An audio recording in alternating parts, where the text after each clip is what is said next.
Your pet would like to have a word with you. In fact, your dog, cat, bird, horse, fish, even bearded dragon would like to have an entire conversation with you.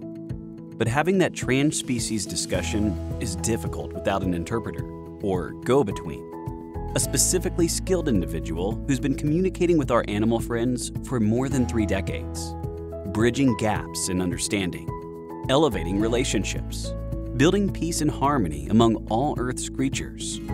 That person is Suzan Vaugh, the Animal Whisperer.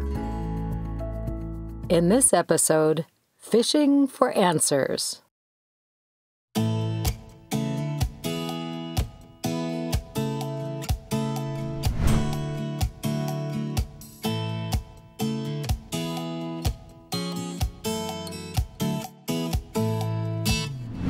Well, we might as well start with what Hoover does for your clients. I mean, the healing that he does beyond what most people would think. And, you know, the Hoover Cam is part of that, I think. You know, they engaged with him. Most definitely. Now it's more than just pictures that I show or having a picture of him in my office next to the treatment table. Like we've said in the past, his name cracks people up. You look at him and you laugh, you know, but he's also got these really kind, soulful eyes. He's so engaging, and he brings a lot of heart. You feel his heart. So it's instant, brings everybody's energy level down and more relaxed. So sessions seem to go better, I think. He knows how to work a room. 100%. That he does. One of the ways that he works a room is the Hoover Cam. So He's on camera while he's at your house, but he's there in the treatment room where you do physical therapy. So he's spreading his healing energies far and wide, and it just lightens everything up, right? 100%. 100%. Yeah. All right. So not only that, but the people take him away into their day, more or less. And they also chat with him, right?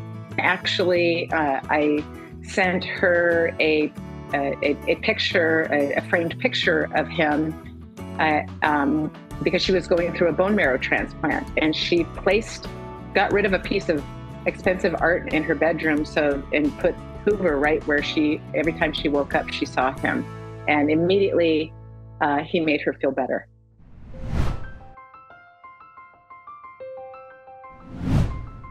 Can you speak just generally about the wisdom of Hoover? I mean, we've explored that. We've explored the wisdom of Hoover in several sessions. We didn't exactly go into the session saying we're exploring the wisdom of Hoover, but the things that came out were pretty deep and wise. Do you remember any of those things, or can you reference any? I do. I think part of it speaks to what you've said in the past, that our animals are here for our highest good, and Hoover's wisdom is for my and others' highest good in terms of really, as he would say, going with the flow in the aging process. When he was quite ill a year ago, and people being ill and, you know, terminally ill is a thing that I've been working through my whole life, given my family history of 2 brothers dying when I was young.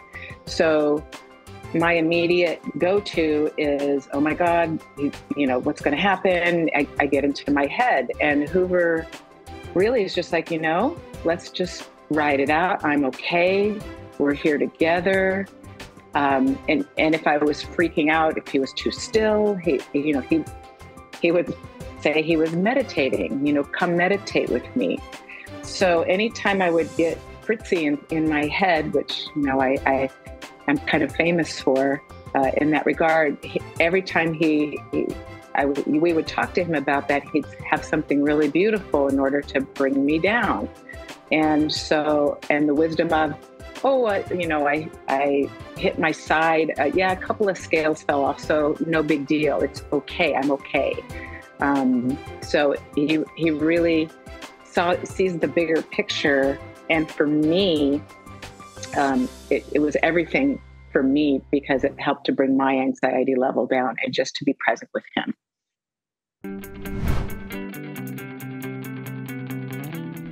So some of the other things we've talked about are his habitat, how his personality is within his habitat. Can you say a little bit about what we learned? Well, he said that if he were in human form, he'd be an interior decorator. So the way he zooms around the tank every morning, I wake up and everything is positioned elsewhere. It almost looks topsy-turvy, but he loves it, and it's always different. He has told you that it's okay that I put it back where it starts, so that he can move it around again. How did you come up with his name? When I got him just to babysit him, his name was Merlin. I didn't really pay attention to his name, but I was FaceTiming with my sister and showing her how he eats. And he sucks up the gravel and spits it out and sucks it up looking for food. And she goes, "Oh my gosh, you need to call him Hoover." And that was it. And it's fantastic. So he's a rescue fish. Oh, yes. Oh, yes. So his people weren't able to care for him anymore? No, they were in between homes moving, and so I was a place for them to put their 2 goldfish and an African dwarf frog. So I just fell in love with all of them and kept them all. So what is it like for you to hear directly from your beloved fish? What does animal communication do for you?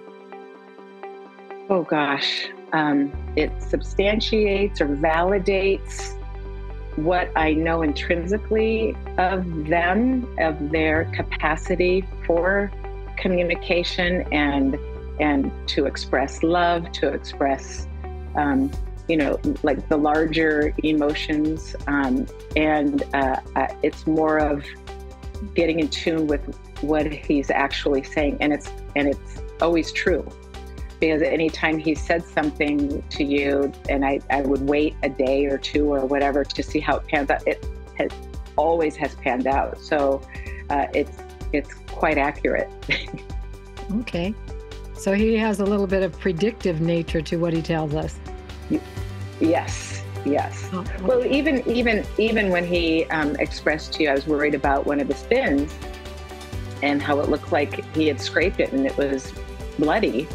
And he told you, no, it's coming from the inside. And so I was like, okay. So by the next day, it was gone. His body had resorbed it. So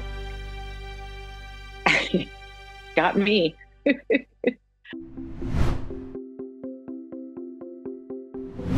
Now, one thing I like about Hoover, and I'm surprised to be honest, is that he enjoys watching certain shows with you.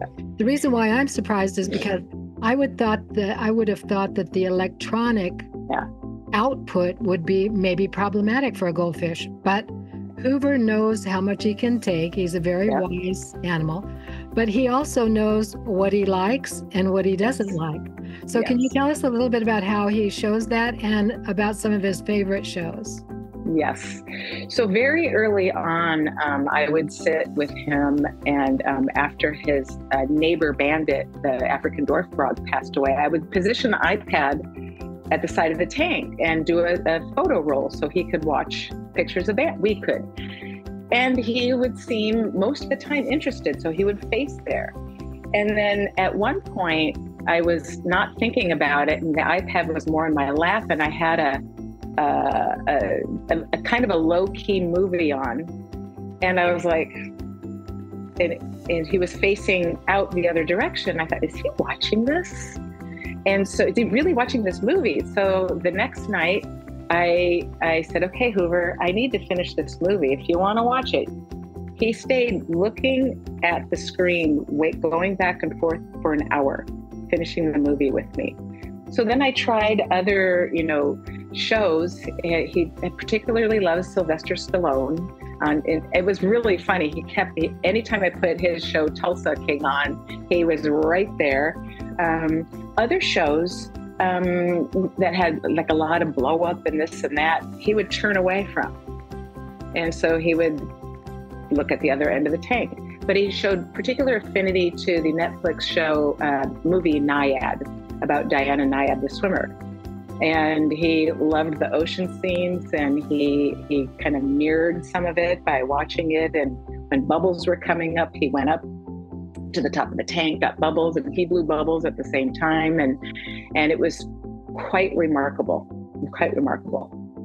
Somebody asked me when we were on an interview together, why did he like that movie Naiad? So I asked him, he said, well, there was a great water element.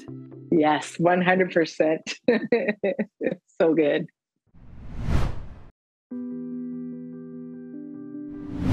I really didn't know what was going on with you, your frog, your anything. I was just, oh, cool, a new species.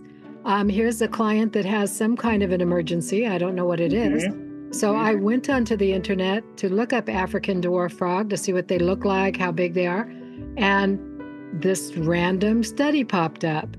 And so, of course, I read it. It was a kind of an academic work. So it had some credibility with me. And it was about jackhammering and the vibration that it does to aquariums, and particularly African dwarf frogs. So that was mind-blowing to me also, that I would be led right there. I wasn't looking for a study, and I didn't know I was being taken to a study. But because I'm always led by spirit, I go where I'm directed, and that's very helpful for me. Well, to me, as we're talking about, that set the tone for how deeply we were able to get. They allowed us in, and the Buffy and Bandit, my frogs, how deeply we were able to get in terms of their communication. I feel it set the tone. Yeah, it was wonderful. It was wonderful to meet them and to find out how these little tiny frogs, they were tiny, had such a huge impact on your clients, and particularly your clients. That was another source of joy for your clients, another source of focus and joy. Did you have a Buffy cam or Bandit cam? I didn't. No, I didn't. But what I did, because I would always show pictures of them prior to sessions, one of my patients said, you have got to start an Instagram account because you got to just do it. So that's when I started their Instagram. So a lot of my patients ended up being followers of the Instagram. So I posted tons of pictures and videos of Buffy and Bandit because they were so fun and funny and interactive. And they're 2.5, 3 inches long, and their hearts are bigger than, the world. Just really amazing. Well, Bandit in particular was very demonstrative. I mean, you couldn't miss that he was at the top of the tank doing kissing things with you. We used to call it our love chat. So we'd come to the top of the tank. I'd talk to him. He'd kind of talk back to me. It was truly remarkable. Truly remarkable. His little lips were going, and he was having bubbles and all kinds of things. Fun. It was so fun. Super fun. He was very demonstrative, like I say. Yes.